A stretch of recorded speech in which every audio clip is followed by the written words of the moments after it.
సార్వత్రిక ఎన్నికల సమరంలో కదిరి నియోజకవర్గం తరపున ఎన్డీఏ కూటమి అభ్యర్థిగా ఈరోజు నేను నామినేషన్ దాఖలు చేయడం జరిగింది.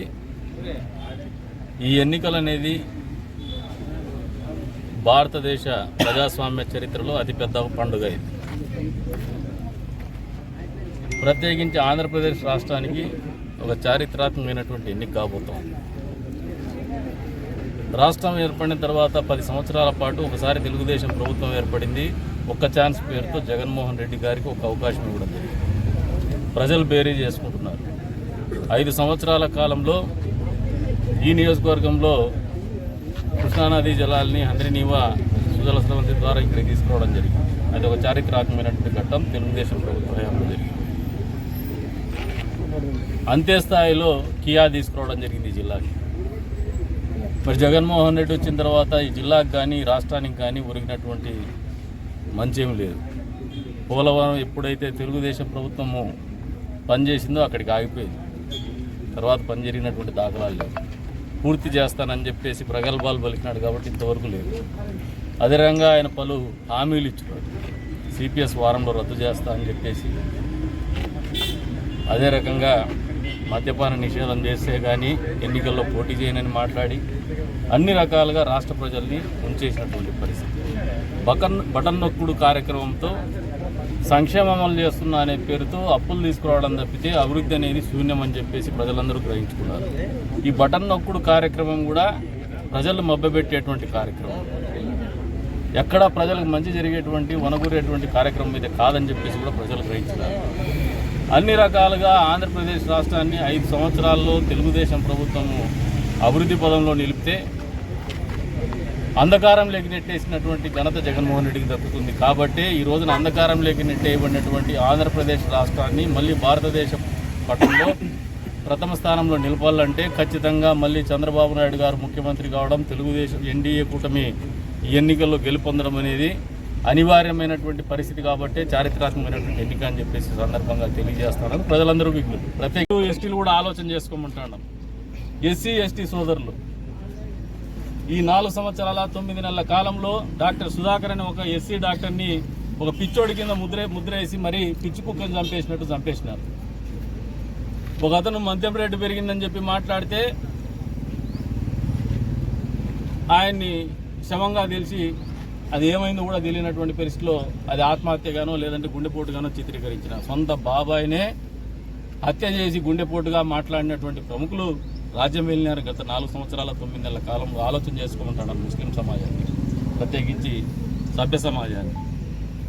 ఈయన ఆలోచన విధానం, వాళ్ళ నాయకుడు ఆలోచన విధానం ఆ రకంగా ఉంటే వాళ్ళ కార్యకర్తలు కానీ వాళ్ళ ఇతర నాయకులు కానీ ఆలోచన విధానం ఏ రకంగా ఉంటుందో ఒక్కసారి ఆలోచన చేసుకోమంటాను. కాబట్టి ఈ రాష్ట్రాన్ని అభివృద్ధిలో పెట్టాలన్నా, ఈ రాష్ట్రంలో ఉన్నటువంటి ప్రజలు సుఖ సంతోషాలతో బతకాలన్నా, ఏదైతే అశాంతి నెలకొని ఉందో అన్ని వర్గాల్లో ఆ అశాంతిని దూరం చేయాలన్నా, మళ్ళీ ఈ రాష్ట్రానికి రాజధాని కావాలన్నా, పోలవరం పూర్తి కావాలన్నా, ఉద్యోగస్తుల జీవితంలో సిపిఎస్ అనే ఒక కక్ష సాధింపు చర్యకి ఫుల్ స్టాప్ పడాలన్నా, మీరు బ్రాండీ షాపుల దగ్గర ఉద్యోగస్తులు కాపలాగాసే పరిస్థితులు రాకుండా ఉండాలన్నా, మీరు స్కూళ్ళల్లో బాత్రూములు గడకుండా ఉండాల్సినటువంటి పరిస్థితులు రాకుండా ఉండాలన్నా కూడా తెలుగుదేశం ప్రభుత్వానికి ఎన్డీఏ కూటమికి మద్దతు తెలపమని చెప్పేసి కోరుతా ఉన్నాము. అందుకే చెప్తున్నాను, ఈ ఎన్నిక అనేది ఒక చారిత్రాత్మకమైనటువంటి అవసరము అన్ని వర్గాల వాళ్ళకని కూడా తెలియజెప్తున్నాను. కాబట్టి వచ్చే ఎన్నికల్లో ఏమాత్రం అనుమానం లేదు, ఎన్డీఏ కూటమి థంపింగ్ మెజారిటీతో ప్రభుత్వం ఏర్పాటు చేయబోతోంది. కాబట్టి కదిరి నియోజకవర్గ ప్రజలు కూడా విజ్ఞప్తితో ఆలోచన చేయండి. ప్రభుత్వ ఏర్పాటులో భాగస్వామిగా మమ్మల్ని ఎన్నుకోండి. ప్రభుత్వ భాగస్వామిని మమ్మల్ని చేస్తే ఈ నియోజకవర్గానికి జరిగే మంచి ఏందో మీకు గత 20 సంవత్సరాలుగా నా పనితీరే మీకు ఒక కొలమానంగా కూడా మీకు నిలుస్తుంది. ఆలోచన చేసుకోమని చెప్పేసి కూడా కోరుకుంటూ ఈ రోజున ఈ నామినేషన్ సందర్భంగా మనస్ఫూర్తిగా మమ్మల్ని ఆహ్వానించడానికి, ఆదరించడానికి కూడా హృదయపూర్వకంగా ధన్యవాదాలు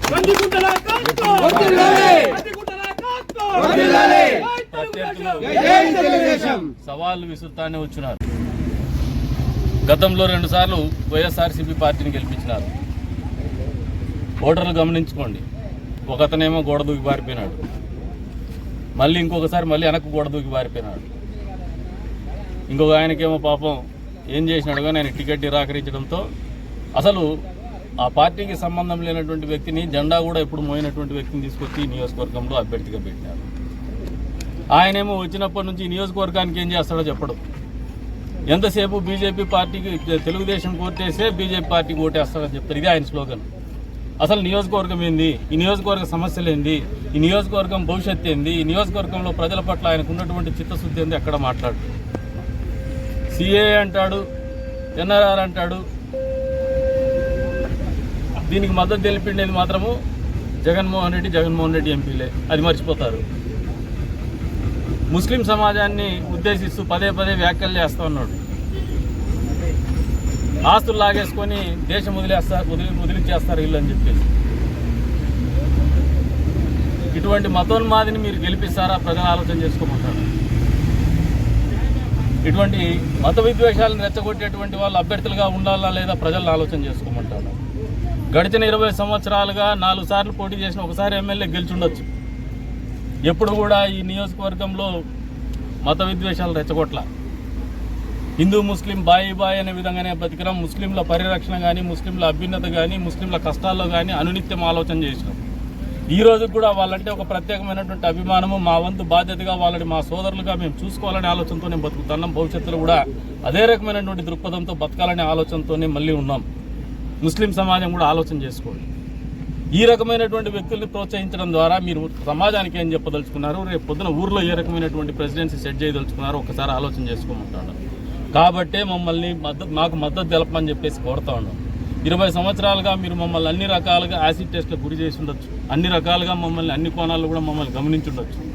ఈ రోజు వరకు కూడా మీ వ్యక్తిగత లాభాపేక్ష కావచ్చు, మీ మత పరిరక్షణ పరిస్థితుల్లో కావచ్చు, మీ మతాన్ని కాపాడుకునేటువంటి పరిస్థితుల్లో కావచ్చు, ఆ మతానికి అభివృద్ధి చెందాల్సినటువంటి పరిస్థితుల్లో కావచ్చు, మీకు రావాల్సినటువంటి హక్కులు కావచ్చు, మీ ఈద్గాలో అభివృద్ధి కావచ్చు, మీ మసీదుల నిర్మాణం కావచ్చు, మీ షాదీ మహల్ నిర్మాణం కావచ్చు, మీ ముస్లిం పేద ప్రజల్లో ఉన్నటువంటి షాదీ ముబారకులు కావచ్చు, ప్రతి నిత్యం కూడా మీ జీవితంలో తెలుగుదేశం పార్టీ మంచి చేస్తూనే వచ్చిందని చెప్పేసి కూడా మీరు గుర్తిరగమంటాం. దాన్ని కూడా మేము అమలు చేస్తామని చెప్పేసి ప్రత్యేకించి వ్యక్తిగతంగా నా మీద ఉంటాడా పోతాడా, ఎన్నికల్లో వార్డు మెంబర్ కూడా నిలబడలేడు. ఈరోజు నామినేషన్ వేసి నిలబడినా ఎన్డీఏ కూటమి అభ్యర్థిగా. మళ్ళీ చెప్తున్నా,